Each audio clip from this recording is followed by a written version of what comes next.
What is going on, guys? Welcome to episode number 5 of the Take A Mulligan Podcast. My name is Matt Mulligan, and we're chugging along. This is our third podcast this week. This might be coming out a few weeks from now, but we are hitting this hard and producing some awesome content. Today, I have Matt Andrade, broker owner of Equity Management Realty. He also partially owns a laundromat and a car wash with his father. He is, again, one of these very young entrepreneurs who is absolutely killing it because he is just an absolute workhorse. I first met him way back when I was really starting up my company, and the building owner, George, who will be on a future podcast, introduced me to his friend Matt, and I pitched the idea to do real estate photography and social media management, and Matt was immediately on board. He was just super into it, and it shows because if he has something that he wants to do and it's a good idea to him, he'll take it and run with it and find a way to succeed. And that's exactly what he's done with the car wash, with the laundromat, and especially with Equity Management Realty, which we still do a lot of his video and photography for today. He's balancing all of that with a very young family, new house, and he just has a ton of incredible information for such a young guy. I think you guys are going to love Matt. So please welcome Matt Andrade to episode number 5 of, you guessed it, the Take A Mulligan Podcast. Catch you guys there.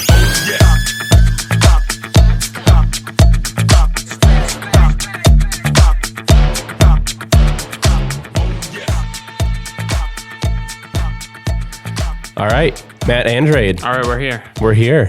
We're rolling. Welcome to the podcast. Hey, thank you for having me. You're welcome. It's great to have another Matt in the studio here. So if Ryan yells to Matt, we'll at least both look. Yeah, one of us will look. Yeah, we get that all the time on our shoots, though. Yeah, it's easy. It's easy. The I Matt just tell the homeowner, just shout for Matt, and either one of us will look.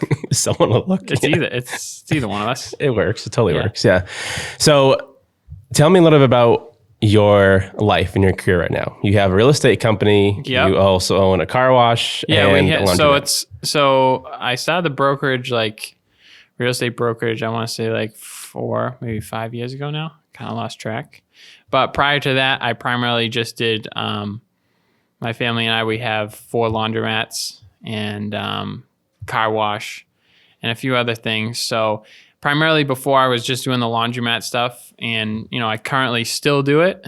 So I never really bowed out of that completely when I did the real estate. So I kind of run both in tandem right now. So at the laundromat, we have 4 locations and we have about 16 employees total. So it's a lot of managing, but luckily, I am on site pretty much every day. I'm there, and then kind of just filter the other work in between everything else I'm doing. So how did your parents start it, or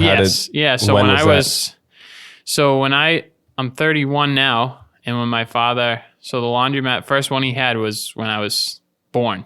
So he has a picture of me on an excavator clearing the site for him to build the first laundromat.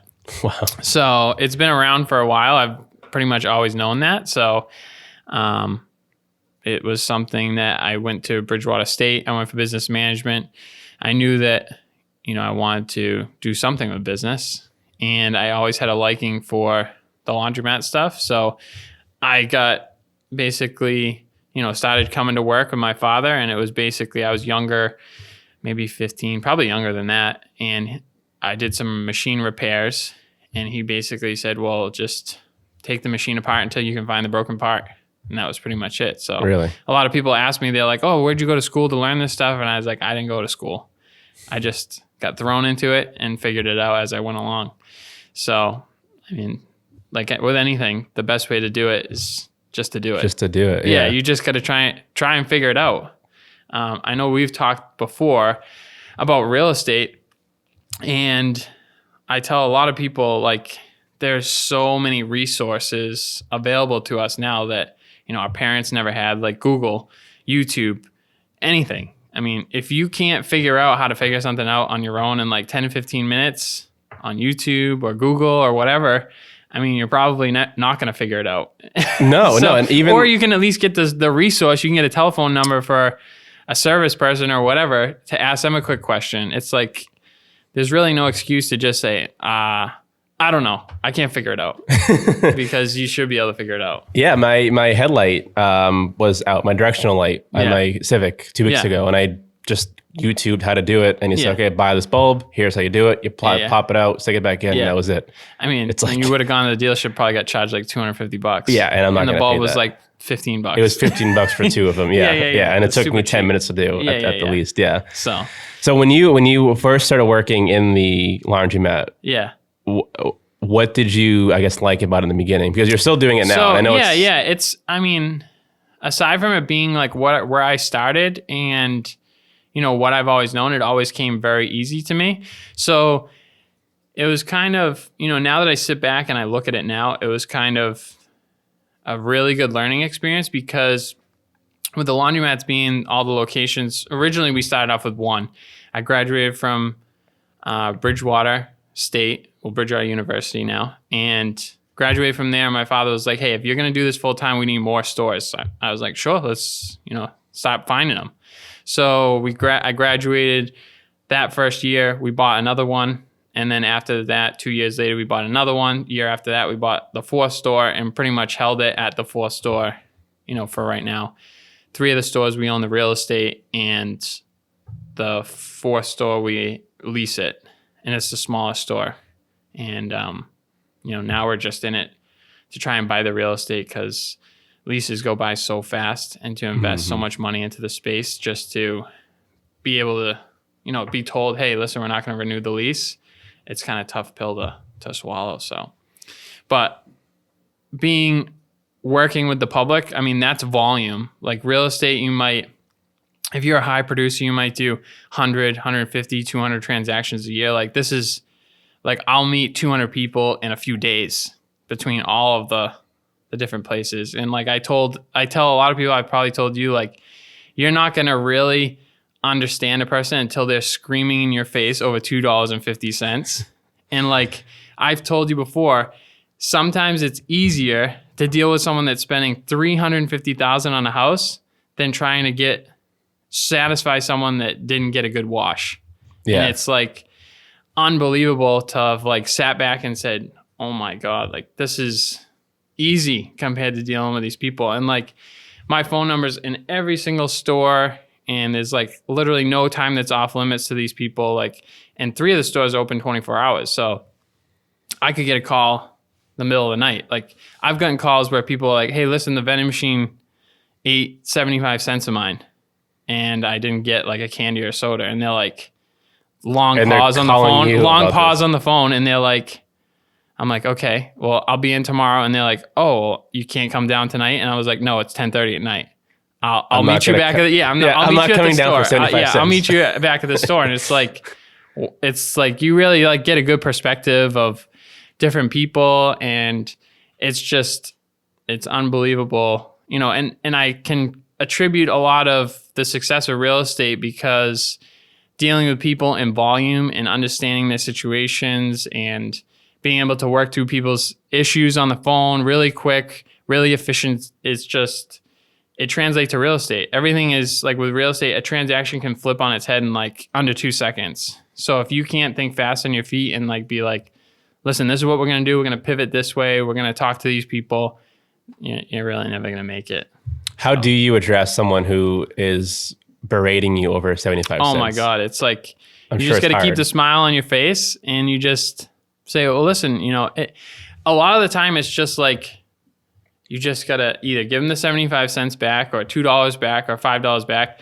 And it's really, they're like shocked when you tell them, oh, no problem. You know, I'll just, you know, refund you the wash. And if you're not happy with it, you know, you can wash it again, or we'll just wash it and you'll still get your money back. And they're like, oh, okay, that sounds great. And well, they're expecting an argument. They're expecting an argument. And that's like a lot of what the society is like, no one's ready to give anything for free, or they're not really ready to, you know, help you. You're waiting for someone to be like, oh, you messed that up. You know, you did it wrong. You know, tough luck. And then that's when things are really going to accelerate. And then it's really going to turn into like that shouting match, or like, and it's so easy now where someone could pick up the phone and like write you a bad review online. And reviews are really everything, with real estate, with any type of business, Well, it's both good and bad. It could bury you or it could help you a lot. Exactly. But. So I always looked at it as like, I'm not going to question someone over $2.50. I'd rather just give them the $2.50 back and make them happy, and knowing that they're going to be back next week and they're probably going to spend, $50 this month. It's, small in the scope of things. So, yeah. But like I said, it's dealing with people in both businesses. You're dealing with the same public. It's just different scenarios. They're buying different things, but customer service is customer service. And if you're good at it at one avenue, you'll be good at the other. So, is there a story or a client that you've had at the laundromat that's been a really memorable one that you want to share? Oh my God. Because you told me about a lot of these. But like I've told you before, like we have surveillance in every single store, and it's like the pictures and the videos that I've pulled up of like people, it's like you could have like a 15-minute of, video of just like 15 to 20 second clips of just like, what are you doing? Like it's, I had a few years ago, there was a high-speed chase by the laundromat. Car was coming down a one-way road. Mind you, the police didn't call and say anything to me about it. I basically showed up the next day, and it was a high-speed chase. Kids were going like 80 miles an hour down a one-way road. Car turned sideways and slammed into a dumpster in the back of our parking lot. Shot the dumpster like 10 feet in the air. The car rolled over. The kids got out and were running from the cops like through the parking lot. I show up the next day. Dumpster is like completely obliterated. No one calls. No one says anything. And I'm like, what is going on? I call the police and they're like, oh my God, you have video of it? Yeah, we were in a high-speed chase last night. I'm like, yeah, no one was going to call? You didn't think to call you? It happened here. Yeah, I know. It happened here. Business. So it's like, but it's all that kind of crazy stuff. But, as far as people, they'll get into like shouting matches with you, but very quickly you can turn it around and just relax someone very easily. They're all looking for, just to have the problem solved. And so if you're quick at solving the problem, then, you should be good. Yeah, it's all about just not escalating it to a point where you're yelling. That's what people want. Or here's your $2. Yeah. And they're like, okay, that's it. Like, what? Yeah. That's it? Yeah, we're good. You're good. You're good now. Yeah, no, it's good. But it's a similar thing also with the car wash, because you also own the car wash. The car wash, is next door. So it's a very similar. So it's all, low transactions, but it's just all volume. So same thing there. My father's always taught me just to make sure the customer's happy, so if the customer's happy, they're always going to come back, and they're going to spend probably 10 times as much as you gave them back, just refunding them that one time, and they'll be a customer for life. Like with anything, a lot of books, they'll say 80% of your business comes from 20% of your customers. And a lot of the faces that I see every single day, they all know me by name. I know who they are. And they're always, I come in there, they're talking to me, asking me about my family, everything else. So, it holds true. And, those people, I make sure that, if anything ever happened, I take care of them right away. So. And that makes total sense why you're successful in real estate too. Oh yeah. And that's 100% it's the same thing. It all translate. I mean, I tell a lot of people, if you can do customer service with whatever you're doing, sales or anything, if you can do it good and proficiently, and you have a good track record of not getting into verbal arguments with anyone, and you can just like let that stuff roll off of you, then you'll be fine with no matter which way you're going. And so that's how I've always been. Totally. So the real estate's, it's just bigger numbers, but it's all the same emotion. That's really it. Do you have a certain part of either the car wash or the laundromat real estate that you seem to gravitate more towards? Like the real estate for you was like, that is your baby. That's your company, so the brokerage is always, it's always been mine. I did real estate before. But I always knew I wasn't like someone that needed to be, had to have my hand held or to figure anything out. I'm always, very motivated, self-driven. So I know if I can't figure it out, I know I can talk to someone to figure it out, or I can go online and use a resource to figure it out. So from that standpoint, I've always been able to, work my way through stuff. So I've never had like the formal real estate training aside from what was required from the state. I don't have all this fancy material that, all these other brokerage supply you with. This is all stuff that I've like developed on my own, figured out, and it's worked out for me so far. And, all the customers that I have helped, I speak to them regularly, and, I can't say that anyone's been unhappy with the service that I've given them. So how many sales have you done in 2018? Well, last year, 2019. Or even so before that. So 2018, it was probably like 5 to 10. And then this year I did like almost 20. Yeah. So average agent maybe does like 12 to 15.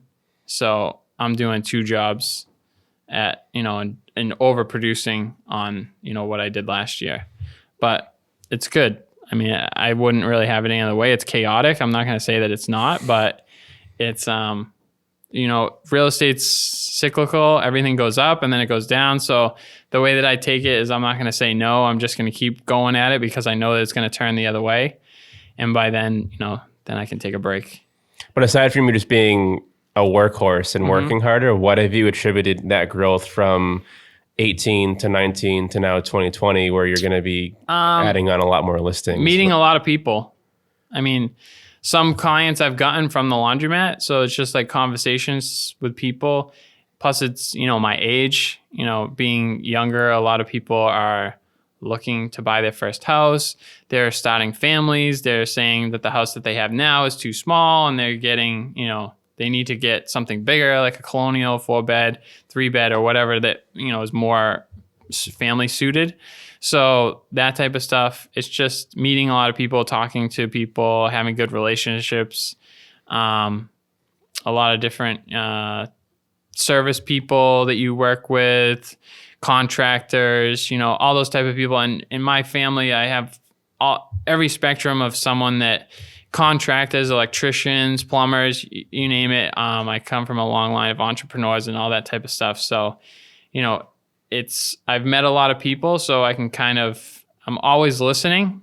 So if you're listening to people, it's easy to be like, hey, listen, have you ever thought about selling the house? Why don't I take a look at it? And then, it kind of just snowballs into the next thing. And then now it's to the point where other people I've helped, they're referring me out. So I've met a lot of people, a few transactions last year, having good relationships with lenders, good relationships with attorneys, all that type of stuff. So one thing kind of has led to the next from that standpoint. So it goes to show you too, just being out there and just being, so like even, when Ryan and I we talked about this on the last podcast, but these like beer reviews we're doing, food reviews. I mean, it's good stuff to watch. It's awesome. Yeah, but it's also we're doing it intentionally to grab people who are locally here to know who we are. Yeah. So definitely. when we do go to pitch stuff to them eventually through targeting our marketing, they know who we are. Yeah. So it's intentionally doing stuff that might not seem like work. But it's intentional to be hyper local here in Plymouth. Definitely. It's the same thing with you. I mean, you're always, if you're in the laundromat,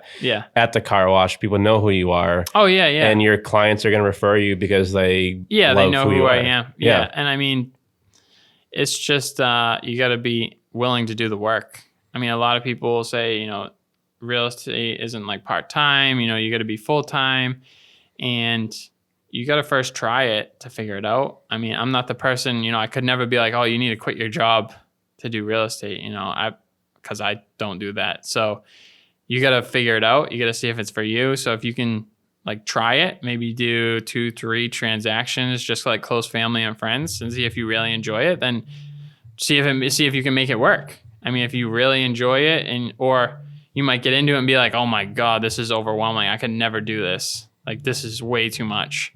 Then at least you have your other job to fall back on. It's a lot. I've heard from people, and I hear it all the time, real estate is before 9 and after 5, because everyone who's buying a house, they work. Yeah, and that's the work They need schedule. to have, they need to have that W-2 and everything else to buy a house, tax returns, all that stuff. You can't just buy a house on good faith. So you need to have the income to back it up. So there's no reason that you could get up a little early in the morning, do a little bit of legwork, set up your schedule, talk to different people, send out some emails, some texts. People can wake up in the morning, they can read the texts or emails, and then schedule appointments for after 5. It's not that difficult. And then weekends.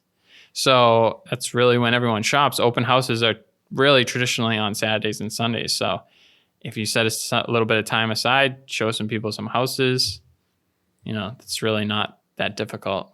But how does that schedule work for you? Because, and we'll talk about this in a bit, but you have a family, you have a house, and brand new house that you guys built. But how do you balance literally 3 jobs and the family? Like, what is that schedule typically like for you?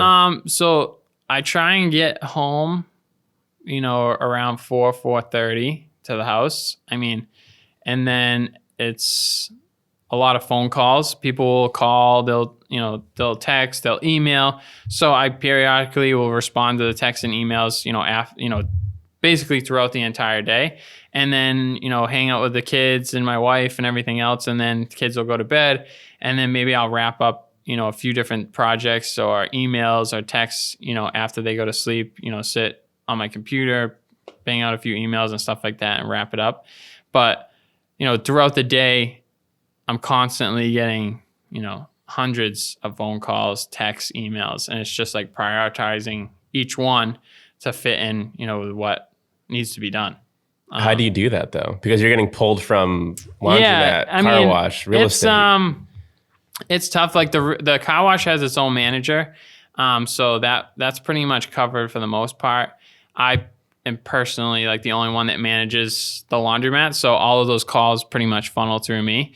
And I've pretty much gotten to the point where I know what to expect. There really has not been one phone call that at this point I haven't heard before. So a lot of the stuff I can like self-diagnose over the phone, tell them what to do, and just, temporarily alleviate the situation or make the phone call that I need to, and then address it when I have more time, or talk to customers. All that stuff is very easy. I have, a lot of the stores are attended, so if there's an issue, the attendant usually knows what to do. But as far as real estate, if I need to shoot over somewhere, like later this afternoon, I have a home inspection at 3:30. So I put that on my calendar at the beginning of the week, and then go to that. I pretty much set a calendar. I try and set the calendar for the next week in my phone, and then just set like 1 hour reminders just so that I stay on top of it. But that makes total sense. But I can't tell you that it's not chaotic. Sometimes it's like, holy crap, like what is going on? Well, being an entrepreneur is chaotic. Oh yeah. It's, no matter how you do it. No matter how you do it. And it's just like, you can't be afraid to like really get into it and just dive in. And if you're the type of person that's like, comes home from work at 5 o'clock and you're like, oh my God, I'm exhausted, I can't do anything, then it's probably not for you, because you need to be self-motivated with real estate. Like real estate is, you get out of it what you put into it. Because if you're like someone has a friend that's looking for a house and you're like, yeah, why don't we go see it this weekend? And the listing just went on Monday. Like the market is like super aggressive. So you should be like, listen, let's set an appointment for later on today. Let's go check it out. And because 9 times out of 10, if it's really good, it's going to be gone in like 2 or 3 days. Yeah. So you just need to be aggressive. So, but it's really, everything's what you put into it. If you put 0 effort, then you're going to get 0 results. So, or if you go like really hardcore at it, then you should be getting something out of it. But what advice would you give to someone who, whether they're working a full-time job, well, they must be working a full-time job, but if they want to do real estate full-time, what would you suggest to them as far as easing into that? Build a good client base, do a few transactions, deal with a few problems, because like a problem would, like some issues in a real estate transaction, if you're someone that like wears your heart on your sleeve and you're just like super nervous person or super anxiety or anything like that, it's going to like cripple you. So if you can like really fight your way through one deal, 2 or 3 deals, and then you can be like, all right, I can handle this. Like this is easy. Then you should be able to, try it on your own, and then just do the math. Know what you make at your regular job.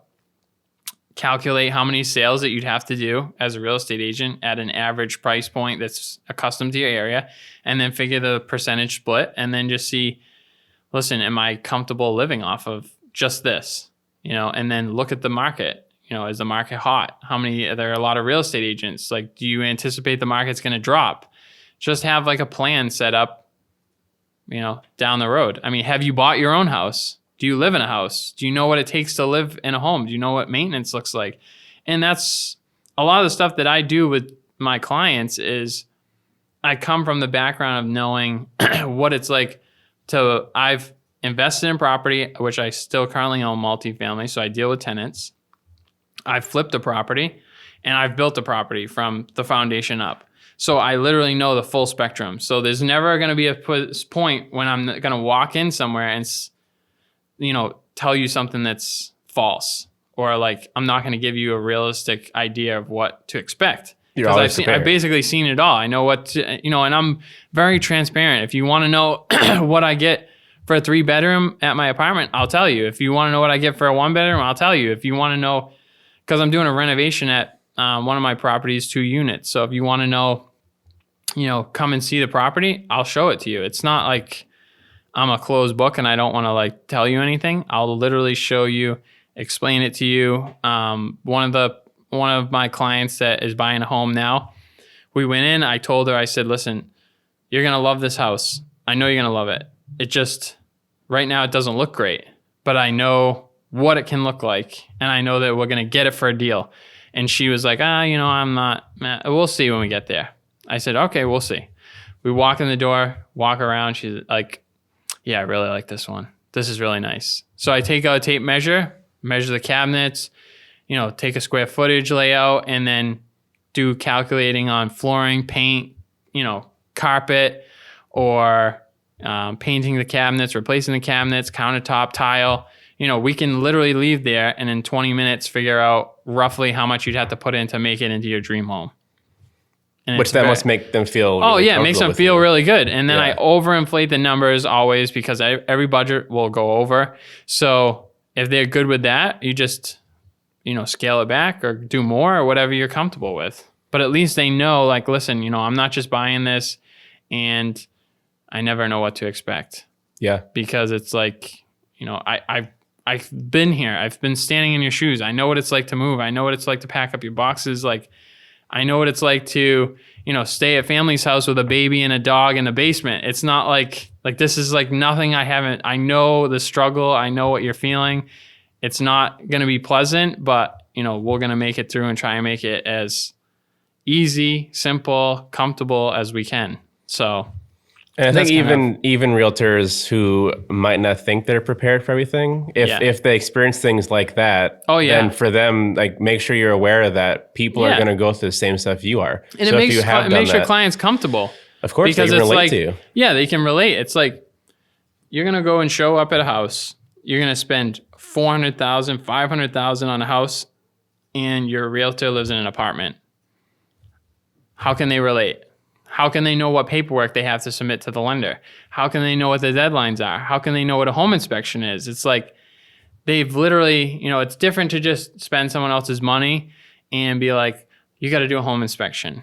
Okay. Do you know what the report looks like? Well, yeah, I've seen it from my client before and everything else. Okay. Well, I'm asking you about a homestead. I'm asking you about title insurance. I'm asking you about all this other stuff. And it's like, it from studying in the books, talking to an attorney, but it's like, do you have it on your own house?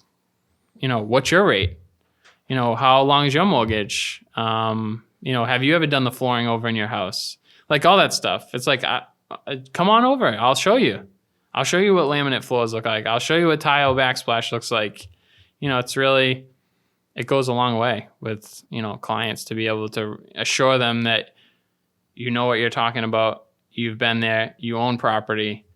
It's just, that's my kind of spin on it. So, yeah, it's real life experience outweighs anything else. 100%. Because it's one thing to just tell them, and it's another thing to show them. Like, listen, I've been there. I know what it's like. It's going to be fine. We're going to make it through. So, what are some pitfalls that you've experienced or can offer to people who might want to get into real estate? To kind of, if you even can get over some hurdles right away, so you're already prepared. Like, what are some things that you have experienced that you could offer to someone who might want to get into it? I think if you're thinking about real estate, I think you need to step back and think, obviously, do you own your own home? If that's a yes, okay, that's good. So just studying the book and learning, facts of like what's square footage, how many square feet are in an acre. You're not gonna be at a showing appointment and someone's gonna be like, well, how big is a lot? And you're gonna say, well, it's 1.2 acres. Oh, how many square feet is that? Like, they're not gonna ask you that question. No. It's gonna be like, why don't you, if you don't have a construction background or you don't know, a 2x6 from a 2x4, like, why don't you go walk around Lowe's or Home Depot and see like what a double vanity costs, what a single vanity costs. Go over to a tile store and say, hey, how much is it for granite per square foot? How much is it for a porcelain tile over a ceramic tile? It's great advice. It's like, this is like all stuff that you can figure out in one weekend. Look at prices of homes that have sold in the area. Everything's public knowledge. Read a little bit about a septic system. We're in Massachusetts. Read a little bit about sump pumps. It's like you're never going to be like the person that's like the expert. That's what you hire a home inspector for. But you can, at least when you look at a house, home inspections aren't cheap. They're like $600, $650. They could be $500. But like if I can walk into a house, literally look in the basement and know that that's going to be an issue, I won't even waste my client's time or money, because, why are they going to, you could literally tear through 4 home inspections and spend $500 a pop and be in for like $2,000. And you've literally just blown that money out the window. When your agent could have gone in the basement and like, oh, you see that beam right there? Those are termite tubes. I can probably guarantee that whole floor joist is soft and it's going to need to be replaced. And if you're not prepared to replace it, let's move on. Or, this heating system is an oil-fired heating system. It was put in 1975. It's 2020. There's a high likelihood that it's probably going to go bad. This is all very simple stuff. It's not like you don't need to be at the house for 3 hours to figure it out. You can figure it out in 10, 15 minutes, but like you can save your client a ton of money and a ton of time, and a lot of these buyers now are accustomed to like HGTV, all these like flipper flop shows, and they go on and they watch TV and they're like, oh my God, look at this kitchen. And a lot of sellers will do over the kitchens, the bathrooms, the flooring, the paint, and they'll hide a lot of like the big items like mechanicals, electrical, heating, plumbing, basement stuff. That's where all the money is. Like, if it was me, I would go right past the kitchen, straight to the basement. And then if the basement looks okay, then we'll stop moving our way up, because without a strong foundation, the home is really, I don't care if you spent $25,000 in the kitchen, but all the floor joists are just demolished by termites. Who really cares? Point, the kitchen's the kitchen's cool, but I got $20,000 worth of work in the basement. So it's like, you kind of just gotta manage your client's expectations, give them a little bit of knowledge that you can easily figure out in one weekend, and then you'll be that much more informed. But it's also, and I think it shows the importance of education. So you're very active on social media, and I think you definitely understand the value of educating people. But specifically, if you're educating your buyers, your sellers on things that maybe most realtors don't know about, like the beams and just your background in construction, to educate them, then they can maybe take that and educate other people, and it's helping. And you don't have to be a licensed general contractor to kind of have a rough idea of what you're looking at. There's never a time when I'm going to tell someone, like, I'm going to be upfront with them and be like, listen, I'm not an attorney. I don't pretend to be an attorney. I'm not a general contractor. I don't pretend to be a general contractor. All of the information that I'm giving you is stuff that I've done myself, and I'm going to give you a rough idea. But if we're going to take this further, here's the numbers of the people that we should call to take a look at it. Like, If you're going to take out a wall, you have to figure out if it's a structural support wall or if it's just a wall that you can take out. I have the numbers of the people that we can call to have come and take a look at it, and then we can get a rough idea. When we review purchase and sales and everything else that has to do with a transaction, I'm not going to sit there and, review a P&S because you're literally practicing as an attorney representing your client. That's what you pay an attorney for. Like when you go to sell a house, I always say to them, like, do you have an attorney that's going to represent you through the sale? It's in your best interest to have an attorney look over the documents before you sign it. I am not an attorney, and I'm not going to pretend to be, because as soon as you pretend to be an attorney, you're practicing law and you don't have a law degree. So it's like, I've talked to people and they're like, oh, it's kind of expensive to have an attorney. Well, yeah, a lawsuit is a lot more money than spending, $1,000 to have an attorney review the documents. It's right. This is very easy. It's just like, have it done the right way the first time. Here's the numbers. Here's the people that I've all worked with.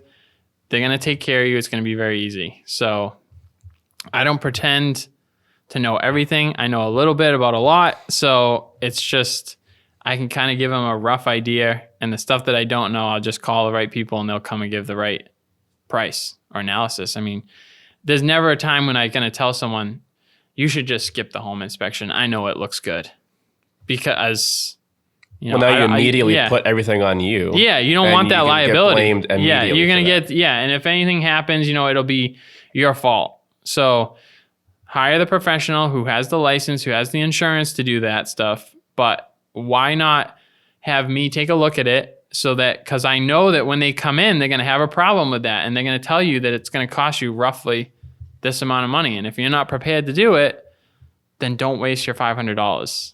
Let's move on to the next one.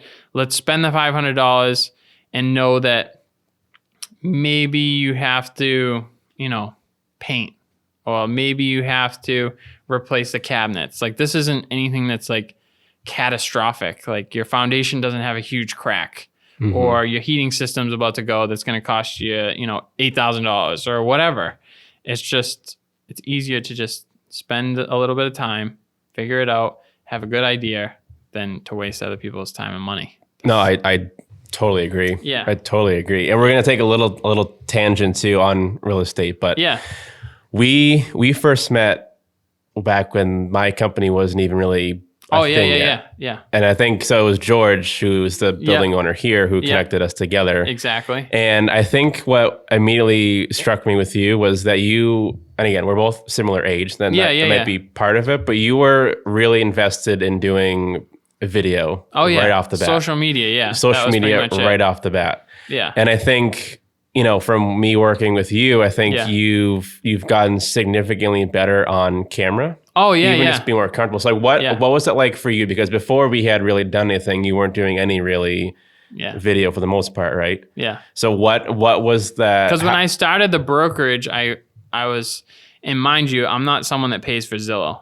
I've never paid one penny to Zillow for leads or anything. And I told you that in the beginning. I said, listen, I want to, because Zillow is like a faucet. You turn it on with paying money, and then as soon as you turn it off, if you heavily rely on those leads to make your livelihood and you turn that faucet off, unless you have like a good system for nurturing your past clients, it's just poof, your business could turn off overnight. So I said, I want to invest in, some video, some social media stuff, doing a little bit of stuff that not everyone else is doing, because it'll always be there. It'll always be on my Facebook page. It'll always be on my Instagram. These pictures don't disappear. They don't just because I'm not paying doesn't mean it's just like poof, they're gone. So it's like, I just felt that investing in that type of stuff would be more beneficial in the long term. And we've done videos with attorneys, lenders. And it's funny because people will ask me, they'll be like, hey, what's a homestead? Should I get one? And then I literally will go on my phone real quick to the website, click the link, send it over. It's a YouTube video, and then they'll watch it and they'll be like, oh my God, this is awesome. It's like 2 minutes, 3 minutes long. It'll tell you what a homestead is. You'll see an attorney talk about it, and half the time she's the closing attorney. So you already kind of have the face-to-face with her when you get that far. So it's, and if it's you have nice. any questions, you can call me, or find out more. But here's right off the bat. Here's a little bit of a resource that'll, get you started. Yeah. So it's good.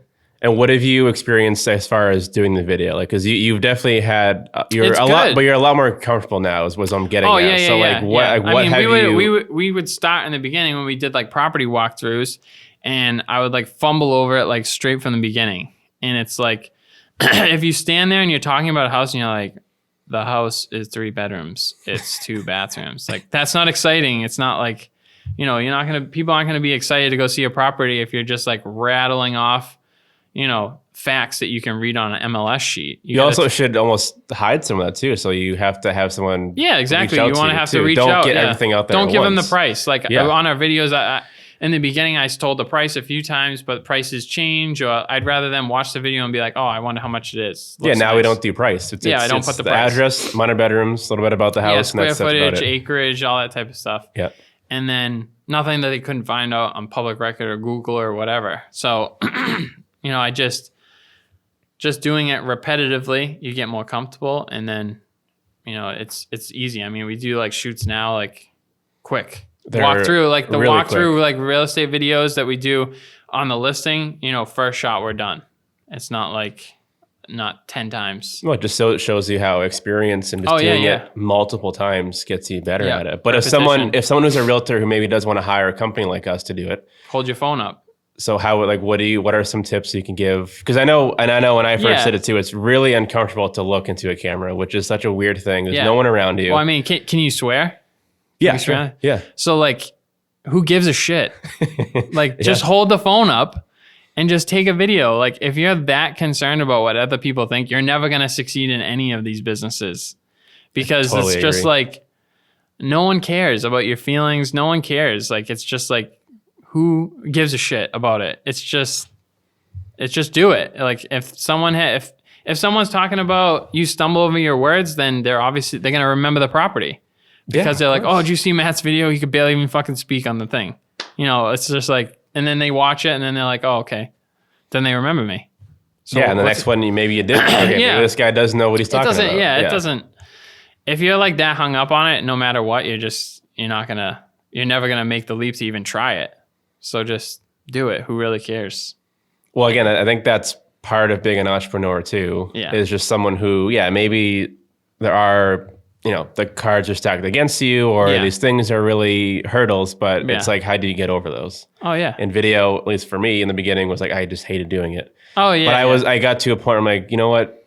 Screw it. Yeah. I don't care if I look terrible, if I mess up my words or I mumble through this one part. Yeah. Like, I'm just going to do it. Yeah. And now here we are, 2 years later, and I'm very comfortable doing it. Yeah. Same thing with even just from seeing you now till back then, you're significantly you gotta better be confident. Camera. You gotta be confident in what you're talking about. If you're like someone who's talking about a house and you're like seem uncertain about something, like your client's gonna pick up on it like really quick. Like body language and everything else is like a big deal. So if someone feels that like you don't have the answer, or for instance, like say you're in the midst of a transaction, you're like a week out from closing and something pops up and you can't think of a way to fix it or whatever, like, and you just call your client up and you're like, oh my God, something serious bad is going on. Like, you could have sorted it out before like alarming them. And it's like, just take a step back. Like, you're going to make it through, and it's just like, you're going to figure it out. Just don't bring everyone down with you. Take it on for a few minutes, see if you can really figure it out, call a few people, and just keep it rolling. So, I mean, it's a big thing. Do you, in your experience, because I've heard a lot about entrepreneurs that it's important to have some type of mentor who can help them along the way. For you, have you taken that path, or are you the type of person where it's almost like experience, research will get you far enough? I mean, or do you have a combination of a little bit of both? Mentor. I mean, I learned a lot from my father, learned a lot from other family members, just because a lot of them have seen it or done a lot of already what I've done. So a mentor's standpoint, really not beyond that. I mean, a lot of the work, you just got to do it. You just got to try and figure it out. If you're not If you're going to be a bitch about it, then you're not going to do anything. I mean, if you're just like someone who just complains and complains and complains, then don't even bother starting, because it's not, no one cares about you complaining. Just do it. Just figure it out. It's like, oh God, how are we ever going to fix this? It's just like, you can fix it. Just, make a few phone calls. Just do it. Just try and figure it out. I 100% agree with that. Yeah. It's very Gary Vee of you to to say. Yeah. I mean, it's just like you hear so many people have quick to come to excuses. And it's like, if you can't, like YouTube, huge source like of information. It's just like, if you were getting into real estate and you were like, hey, listen, how could I do a Facebook ad? Type it into YouTube. It'll show you like piece for piece, like how to do this stuff. And it's like, this is like a huge resource of just like information. It's just like, if you need a broker to constantly be on you and be like, hey, you should be sending out these flyers. You should be contacting contacting all your clients, like touch base with all your past clients. It's just like, if you need someone to be on your back and like keep pushing you, then you're not self-motivated enough to like really take it to the next step. Like, it is what it is. Yeah, it's almost it's like always you what I can't said. force it. You get what you put into it. So if you're at the end of the year and you're like, oh man, I only did 5 transactions, but I want to do 15, look back and see what you did. If you were the person who was going out all weekend and you could have been trying to go to open houses or whatever, then you have really no one to blame but yourself. So yeah, and I think also with doing what you're doing and with we're doing too, it affords you a freedom that you might not have had if you're doing a 9-to-5 job. Because you have a family, you have young kids, I think that affords you freedom in your schedule, which I think realtors have that. Although yes, you are doing open houses on the weekend and that type of thing, but trust me, like the time that I have now is chaotic. But there was, when I was younger and I was like 15, 16, I worked all the time.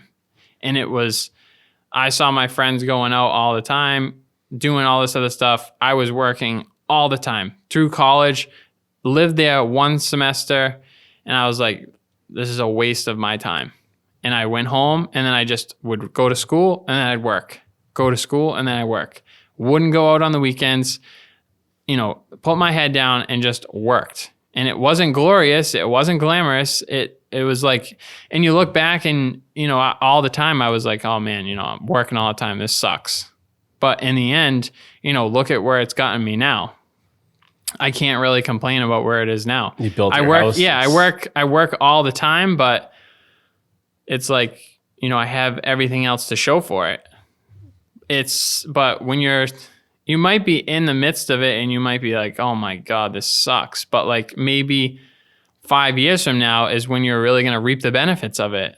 So like, just keep going, keep trying. And if it really doesn't pan out, then just, move to the next thing. I mean, we're still young. I'm 31 years old. Like, I'm not afraid to try anything.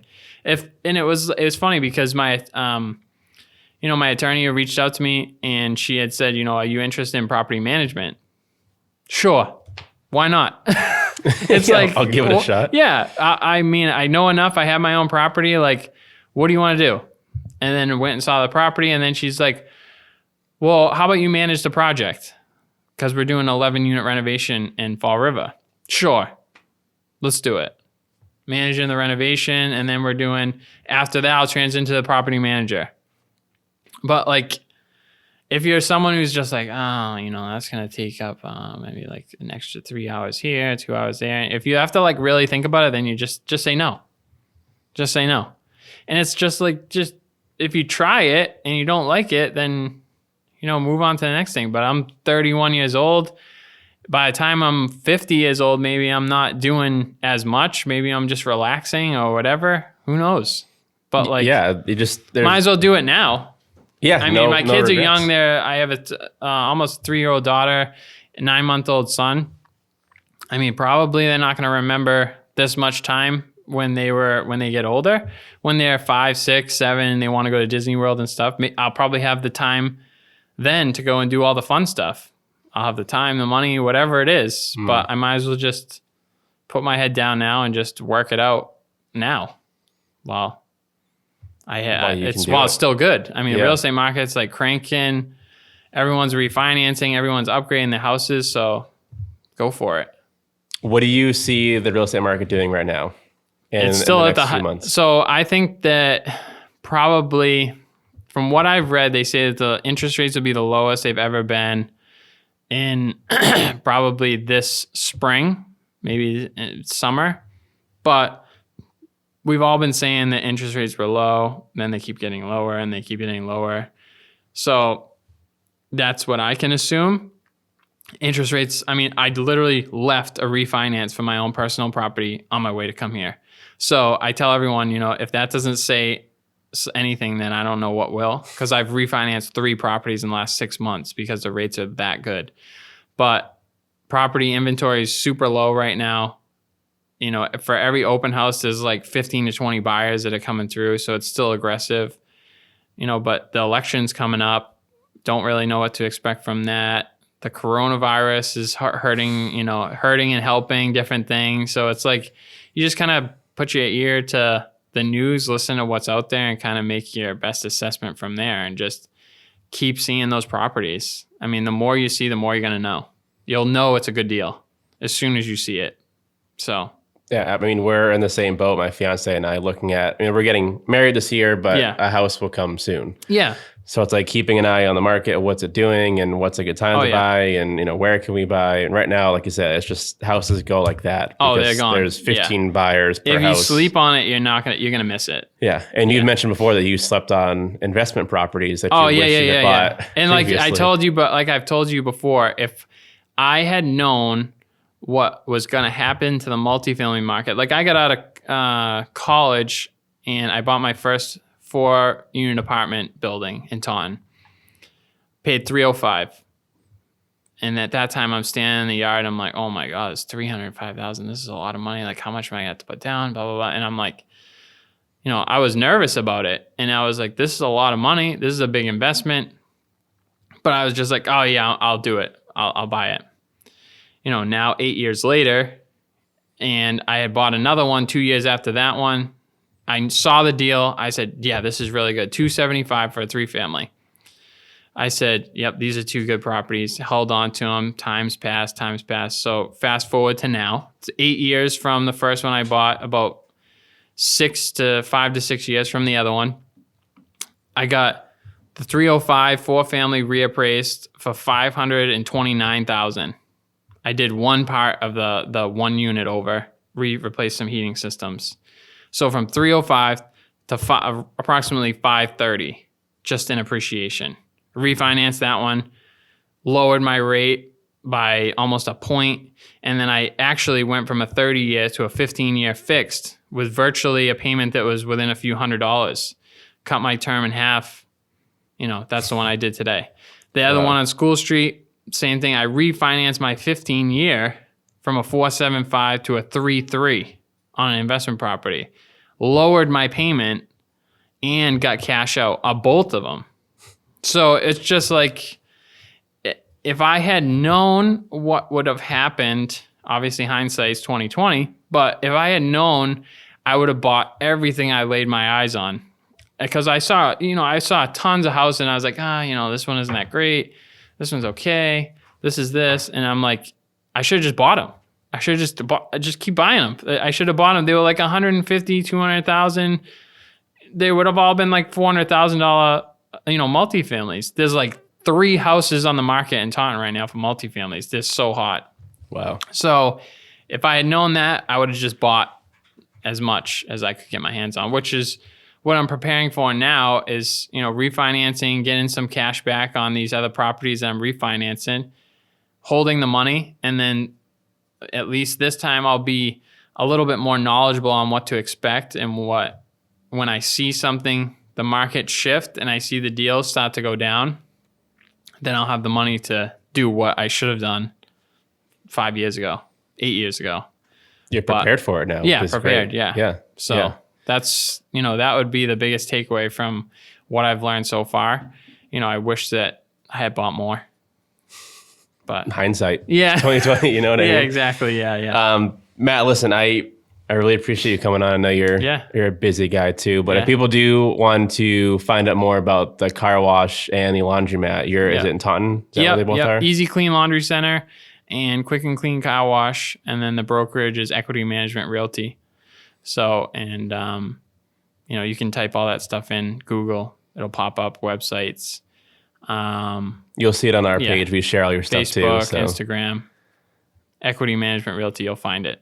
Just type it into any of them. You'll find it somewhere. Yeah. You'll find it somewhere. Awesome. It's easy. Matt, appreciate it. Yeah. Thanks for having me. No problem. You got it.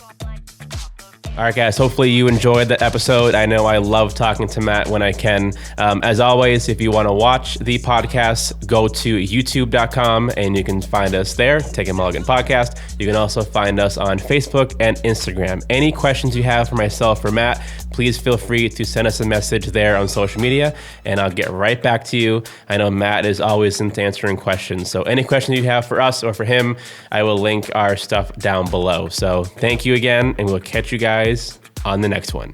Peace out.